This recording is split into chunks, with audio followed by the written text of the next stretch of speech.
مسلمین و مسلمات، حضرات گرامی، اسٹیج پر جلوہ افروز مہمانان اعزام اور معزز سامعین کرام، میں آپ حضرات کے سامنے صرف 15 منٹ بات کروں گا۔ اس سے پہلے جو حضرات سامنے کھڑے ہوئے ہیں، اگر میری ان تک آواز پہنچ رہی ہے تو میں بڑے ادب کے ساتھ یہ گزارش کر رہا ہوں کہ براہ کرم پنڈال میں تشریف لے آئیں۔ جو بھائی پارک کے اندر بیٹھے ہوئے ہیں، میں جانتا ہوں گرمی زیادہ ہے، آپ ٹھنڈک محسوس کرنے کے لیے وہاں گئے، میں جانتا ہوں پریشانی ہے، لیکن میرے بھائی جتنی پریشانی ہوگی اس کے بعد، پریشانی کے بعد جو آسانی ملے گی، مزہ بھی اسی کے اندر آئے گا۔ یہاں پر میں زیادہ بات ادھر ادھر کی نہ کرتے ہوئے اپنی بات سیدھے شروع کرتا ہوں۔ یہاں پر ماشاءاللہ شاسن پرشاسن کی طرف سے بھی لوگ اپستھت ہیں، میں ان کا بڑے ادب کے ساتھ دھنیواد کرتا ہوں اور ان کا شکریہ ادا کرتا ہوں۔ عزیزوں، جو یہ محکمہ ہے، پولیس محکمہ، یہ میری اور آپ کی حفاظت کرنے کے لیے، اس کے لیے ہمیں یہ چاہیے کہ جتنا یہ ہمارا سہیوگ یا فائدہ کرتے ہیں، ہمیں بھی چاہیے کہ ہم ان کا اتنا ہی فائدہ کریں۔ میں نے آپ حضرات کے سامنے کلام اللہ شریف کی 2 آیت شریفہ پڑھی، بہت غور سے سننا۔ آیت شریفہ کا مفہوم ترجمہ ہے کہ جاننے والے اور نہ جاننے والے برابر نہیں ہو سکتے، پڑھنے والا اور ان پڑھ آدمی برابر نہیں ہو سکتا، ایک ڈرائیور گاڑی کو چلانے والا، ایک کنڈکٹر، وہ برابر نہیں ہو سکتا۔ تعلیم ایک ایسی چیز ہے جو نہ کپڑوں کی طرف دیکھتی ہے، نہ لباس کی طرف، نہ چہرے کی طرف، نہ تمہارے بناؤ سنگار کی طرف، بلکہ تعلیم ایک ایسی چیز ہے کہ اچھے سے اچھے آدمی کو جھکنے پر مجبور ہونا پڑتا ہے کہ جس آدمی کے پاس تعلیم ہوتی ہے، چاہے وہ تعلیم دنیاوی ہو یا دینی تعلیم ہو۔ آج اگر دینی تعلیم میرے اور آپ کے پاس ہے تو یاد رکھنا، مجھے تمیز ہے اس چیز کی کہ مجھے بیوی کے ساتھ کیسے رہنا ہے، مجھے ماں کے ساتھ کیسا رہنا ہے، بھائی دوستوں کے ساتھ کیسے رہنا ہے۔ یہ تعلیم مجھے یہ سکھاتی ہے۔ جس کے پاس تعلیم نہیں ہے، چاہے اس کے پاس مال و جان و دولت ہو، گاڑی گھوڑا سب کچھ ہو، لیکن تعلیم نہیں ہے، وہ انسان اندھا ہے، نابینا ہے۔ تعلیم اگر ہم نے سیکھ لی ہے، چاہے وہ دینی ہو یا دنیاوی، تو وہ نقصان نہیں اٹھانا پڑے گا۔ آپ پریوار کے آدمی ہیں، پریوار میں رہتے ہیں، گھر میں رہتے ہیں، سب کے ساتھ مل جل کر رہتے ہیں۔ ایک وقت وہ آتا ہے کہ ہمارے درمیان کھٹاس پیدا ہو جاتی ہے، میاں بیوی کے درمیان کھٹاس پیدا ہو جاتی ہے، باپ بیٹے کے درمیان کھٹاس پیدا ہو جاتی ہے، سب کچھ بٹوارا ہو سکتا ہے، لیکن اگر کسی انسان نے تعلیم سیکھ رکھی ہے، چاہے وہ دینی ہو یا دنیاوی، تو اس کا بٹوارا نہیں ہو سکتا۔ اس مجمع میں اگر کوئی کہہ دے کہ تعلیم کا بٹوارا ہوتا ہے، تو میں جو آپ کہیں گے وہ سزا بھگتنے کے لیے تیار ہوں۔ جس بھائی کو آپ نے چھوٹا بھائی سمجھ کر قدم در قدم شانہ بشانہ مل کر رات دن اس کے ساتھ محنت کی ہے، آپ کی شادی ہو گئی، بچے ہو گئے، چھوٹا بھائی ہے، اس کے اوپر آپ نے تعلیم کے اندر پیسہ خرچ کیا، جان خرچ کی، مال خرچ کیا، سب کچھ خرچ کیا، لیکن جب بٹوارے کا وقت آتا ہے، اگر آپ کے گھر کے اندر سائیکل بھی ہے تو اس کا بھی حصے کے اعتبار سے بٹوارا ہو جائے گا، لیکن تعلیم کا نہیں ہو سکتا۔ ہوتا ہے یا نہیں؟ بتاؤ، ہاتھ اٹھا کر بتاؤ۔ اگر ہے تو سب کچھ ہے، چاہے وہ دنیاوی تعلیم ہو۔ دنیاوی تعلیم آپ کے یہاں کوئی بھی حاصل کر سکتا ہے، کیوں؟ اس لیے کہ D M, S D M, جج، وکیل جو بھی ہیں ان کے بھی دو ہاتھ ہیں، ہمارے بھی دو ہاتھ ہیں، لیکن صرف شرط یہ ہے کہ انہوں نے محنت کی ہے، انہوں نے دن کو رات کو محنت کی ہے، اپنے پیٹ پر پتھر باندھ کر نہ جانے کیسی پریشانیاں اٹھا کر انہوں نے تعلیم حاصل کی، نتیجہ یہ نکلا ہے کہ آج وہ بہت عیش و آرام کے ساتھ ہیں۔ یہ دینی تعلیم جس کے ذریعے سے ہم نبی والوں میں ڈنڈے کی چوٹ پر کہتا ہوں، نوٹ کرنا ہے کریے، میں کہتا ہوں کہ ہم اس مذہب کے ماننے والے ہیں کہ جس مذہب کی ابتدائی اقرا سے ہوتی ہے۔ اقرا کے معنی آتے ہیں پڑھنے کے۔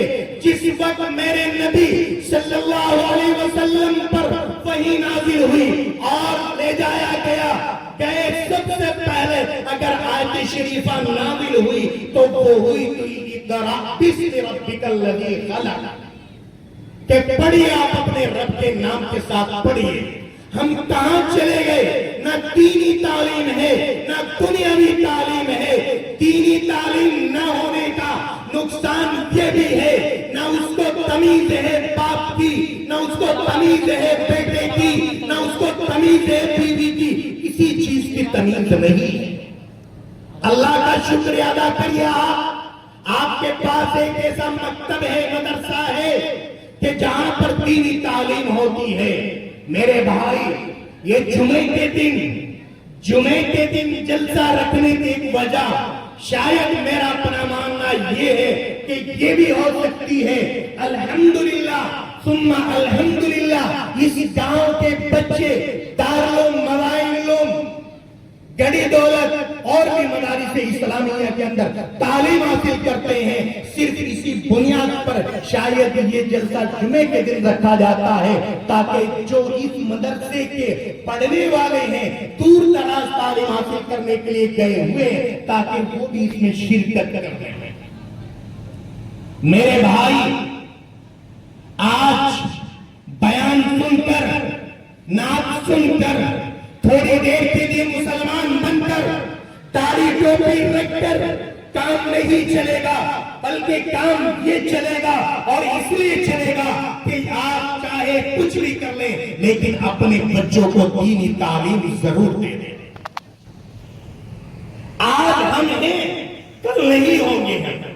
میں ایک واقعہ سناتا ہوں آپ حضرات کو۔ ایک عورت تھی، وہ اپنے بچے کو لے کر گئی، تفصیلی واقعہ لیکن مختصر بتاتا ہوں۔ ایک عورت اپنے بچے کو لے کر گئی، مشورہ کیا گیا کہ میں اپنے بچے کو کہاں دینی تعلیم کے لیے چھوڑوں۔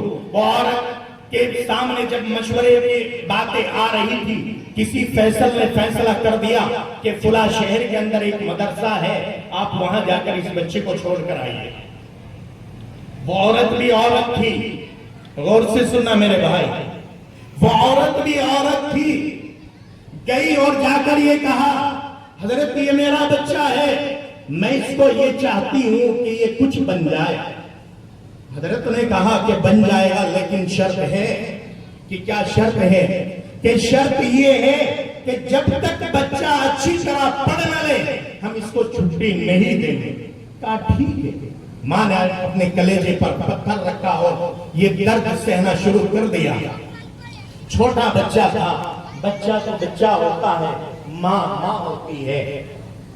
خیر، ماں آ گئی، اپنے دل پر پتھر رکھا، چلی آئی۔ وہ بچہ تعلیم میں منہمک ہو گیا، پڑھتا رہا۔ ایک دن بچے کی ممتا ماں کی طرف سے امڑ آئی اور یہ کہا حضرت سے کہ حضرت مجھے چھٹی دے دیجئے تاکہ میں اپنی امی سے مل لوں جا کر۔ بات نہیں تھا، اب حضرت بھی حضرت تھے۔ حضرت نے کہا بیٹا ٹھیک ہے، چھٹی تو مل جائے گی، لیکن جو تمہاری امی نے شرط لگائی تھی وہ نہیں پائی گئی۔ کہ شرط کیا ہے؟ شرط یہ تھی کہ جب تک میرا بچہ اچھی طرح پڑھ نہ لے تب تک چھٹی نہ دینا۔ اب ایک بچی کی بھی بات رکھنی تھی۔ حضرت نے کہا بیٹا آپ روزانہ 15 لائن سبق کی سناتے ہو کہ جی سناتا ہوں، اگر تم نے آج ایک پارہ مکمل سنا دیا، یعنی کہ آپ یہ سمجھیے اپنی بھاشا میں تقریباً یہ کہا کہ آپ 1000 لائن سنا دو گے، جو آدمی روزانہ 15 روپے خرچ کرتا ہو کماتا ہو اور اس سے یہ کہہ دیا جائے کہ آپ 1000 روپے کمائیں، لیکن بچے کی ممتا تھی، کہنے لگے انشاءاللہ میں کر دوں گا یہ کام۔ انہوں نے ایسے کیا، حضرت نے سوچا کہ یہ اس سے 1000 لائن نہیں سنائی جائیں گی، اس کو چھٹی نہیں ملے گی، شرط بھی پوری وہ رہے گی اور یہ گھر بھی نہیں جا پائے گا۔ لیکن بچہ بھی وہ بچہ تھا، محنت کی اور دعا کرتا رہا۔ استاد کے سامنے گیا، صبح 1000 لائن مکمل سنا دی۔ اب استاد اپنی دانتوں کے نیچے انگلی دبائے بیٹھے کہ کیا کروں؟ کہا بھئی شرط تو تھی کہ دیکھیں ٹھیک ہے بیٹا جاؤ۔ وہ بچہ چلا جا رہا تھا، چھوٹا بچہ تھا، کھیلتا کودتا جا رہا تھا، دل کے اندر یہ تڑپ ہو رہی تھی کہ میں 1 سال کے بعد 2 سال کے بعد جا رہا ہوں، ماں مجھے بوسہ دے گی، میری کولی بھرے گی، مجھے گود میں بٹھائے گی، میں سب کچھ کروں گا۔ اپنے دل کے اندر یہ بچہ اپنی سرکار بنا رہا تھا، چلے جا رہا تھا، جیسے ہی گھر کے پاس جاتا ہے، دستک دیتا ہے، جا کر اندر سے آواز آتی ہے کون؟ اس بچے نے جو نام تھا بتلایا تو ماں نے جواب دیا کہ میرے بیٹے نے وعدہ کیا تھا جب تک دینی تعلیم مکمل نہیں کر لوں گھر کی دہلیز تک نہیں آؤں گا، میرا بچہ اتنی جلدی نہیں آ سکتا۔ وہ ماں بھی ماں تھی لیکن پہچان لی آواز کہ میرا بیٹا ہے، لختے جگر ہے، 3 آواز لگائی، بیٹا آواز دیتا رہا، آنکھوں سے آنسو ٹپکتے رہے، ماں نے دروازہ نہیں کھولا، یہ بیٹا مایوس ہو کر چلا جا رہا تھا، آنکھوں سے آنسو ٹپک رہے تھے، ادھر سے ماں کی آنکھوں سے آنسو جاری تھے۔ دروازے پر آئی، دروازہ کھول کر دیکھا کہ بیٹا بہت دور چلا گیا تھا۔ کہا اور بیٹا تو جا رہا ہے لیکن ایک بار مجھ سے بوسہ لے لے، میری گود میں بیٹھ جا کر۔ کہا جو وعدہ کیا تھا اس پر کھرا اتروں گا، جب تک مکمل تعلیم حاصل نہیں کر سکتا میں نہیں آؤں گا۔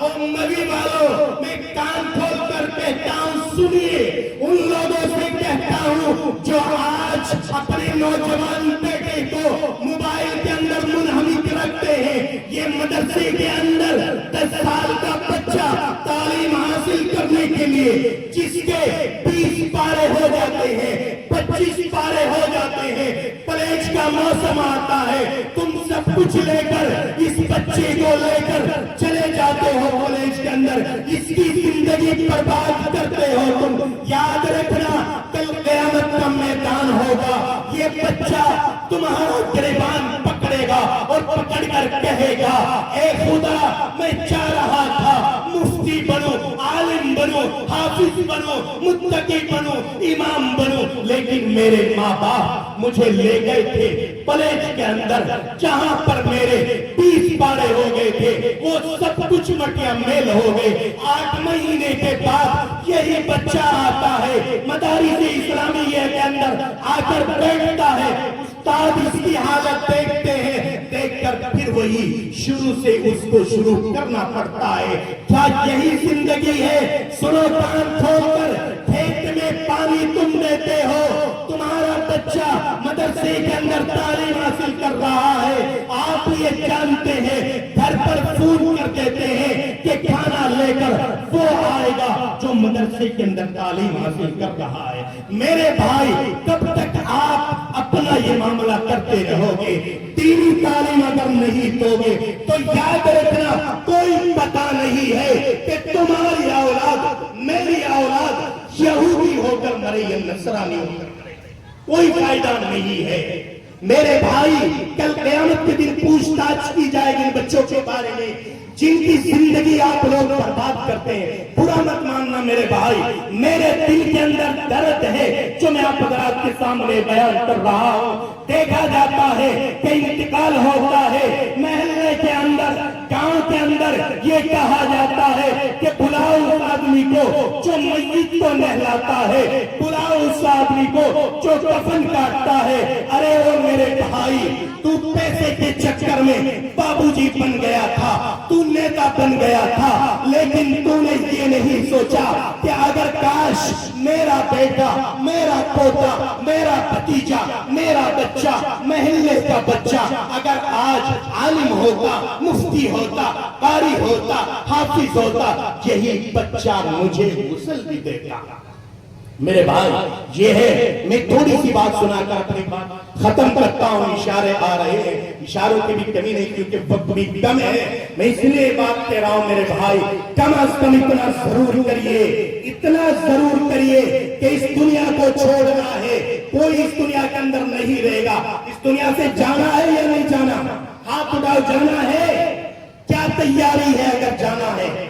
مجھ سے بھی پوچھو میں نے کیا تیاری کر رکھی ہے، میں آپ سے بھی پوچھتا ہوں میرے بھائی، ہونا یہ چاہیے۔ میں اکثر جگہ ایک واقعہ سناتا ہوں، وہ واقعہ یہاں بھی سناتا ہوں۔ ایک جگہ کا واقعہ ہے، نماز جنازہ تیار تھی اور امام صاحب نماز کے لیے آ گئے، بازو والے نے کہا کہ حضرت جو باہر کھڑا ہوا ہے اس کو بلا لیجئے تاکہ نماز جنازہ یہ بھی پڑھ لے۔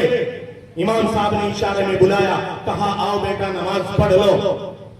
اس نوجوان کے کانوں کے اندر ایئر فون لگا ہوا تھا، اس نوجوان کے منہ کے اندر گھٹکا تھا، اس سے بولا نہیں جا رہا تھا، اشارے میں کہہ دیا کہ تم ہی پڑھ لو۔ جو بازو میں کھڑا ہوا تھا، سنو میری کان کھول کر بات سن لینا میرے بھائی، برا مت ماننا، اور اگر برا لگے بھی تو میں آپ کا اپنا ہوں، کچھ بھی بول سکتے ہو۔ اس نوجوان نے کہا کہ میں نماز نہیں پڑھ سکتا۔ امام صاحب کے کان میں یہ کہا گیا، حضرت جس کو آپ بلا رہے ہیں اسی کے باپ کا یہ جنازہ ہے۔ ارے او مسلمانوں، ایسی اولاد کا کیا کرے جو میری اولاد کی نماز جنازہ بھی نہیں پڑھ سکتی؟ ہونا یہ چاہیے تھا تمہارا جنازہ، میرا جنازہ سامنے ہوگا، میرا بیٹا، آپ کا بیٹا نماز جنازہ پڑھاتا اور مغفرت ہو گئی ہوتی۔ حدیث کہتی ہے کہ جس آدمی کے قریبی نے، یہ علماء کرام بیٹھے ہیں، میں ان کی تصدیق چاہتے ہوئے یہ اعلان کر دینا چاہتا ہوں کہ حدیث کہتی ہے کہ اگر کسی کا قریبی بیٹا یا بھتیجا کوئی نماز جنازہ پڑھاتا ہے اس کی مغفرت ہو جاتی ہے۔ کیوں؟ اس لیے کہ میرے نبی فرماتے ہیں کہ جس نماز کے اندر آنکھوں سے آنسو جاری ہوتے ہیں وہ نماز قابل قبول ہو جاتی ہے۔ کوئی پتھر دل انسان ہوگا ایسا کہ جس کے سامنے باپ کا جنازہ ہو اور اس کی آنکھوں سے آنسو جاری نہ ہو۔ نماز جنازہ یہ نہیں پڑھائے گا جو 50,000 کا موبائل لگتے ہیں، نماز جنازہ وہ نہیں پڑھائے گا جس کو دینی تعلیم کا پتہ نہیں، نماز جنازہ وہ پڑھائے گا جو ان مدارس اسلامیہ کے اندر جن نے تعلیم حاصل کی ہوگی۔ پڑھاؤ گے اپنے بچوں کو، انشاءاللہ پڑھاؤ گے۔ اللہ تعالیٰ مجھے بھی اور آپ کو بھی عمل کی توفیق عطا فرمائے۔ وآخر دعوانا الحمدللہ۔